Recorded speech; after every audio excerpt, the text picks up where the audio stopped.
bantuan langsung tunai dari Pemkot Prabu Muli terhadap warga terdampak kenaikan harga bahan bakar minyak mulai disalurkan dengan nominal satu kepala keluarga sebesar Rp100.000.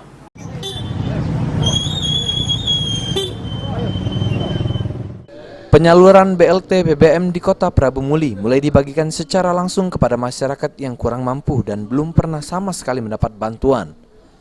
Dari pantauan tim liputan PAL TV di Kelurahan Patigalung, ratusan warga dipanggil satu persatu didata untuk menerima BLT BBM sebesar Rp100.000 per kakak per bulan.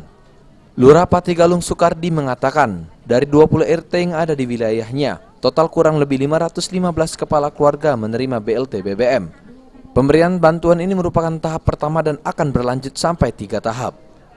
Penerima BLT BBM sendiri merupakan warga miskin dan dinyatakan terverifikasi. Ada 500, lebih kurang 515 warga. Dari berapa RT itu? Dari 27 RT. 27 RT. Dalam 1 bulan atau? Dalam 1 bulan ini tahap pertama ini. Oh, tahap pertama. Berapa Pak? Itu Pak? Berapa dapat satu kepala keluarga? Satu kepala keluarga dapatnya Rp100.000. Rp100.000. Sampai berapa bulan Pak? 3 bulan. Sementara itu, salah satu warga yang menerima BLT BBM mengaku uang Rp100.000 akan digunakan membeli obat ibunya yang sedang sakit. Ambil BLT ya. Dari warga mana? Patigalung. Berapa yang dapat Bu? Rp100.000. Itu untuk 1 bulan atau?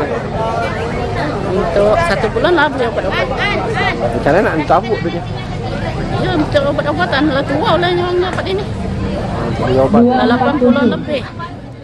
Sebelumnya, ada sekitar 10.000 lebih calon penerima BLT BBM di Kota Prabu Muli yang akan diverifikasi. Pemerintah kota menyiapkan anggaran 2% dari dana alokasi umum dana bagi hasil sebesar Rp3,9 miliar. Beni Firdaus, PAL TV.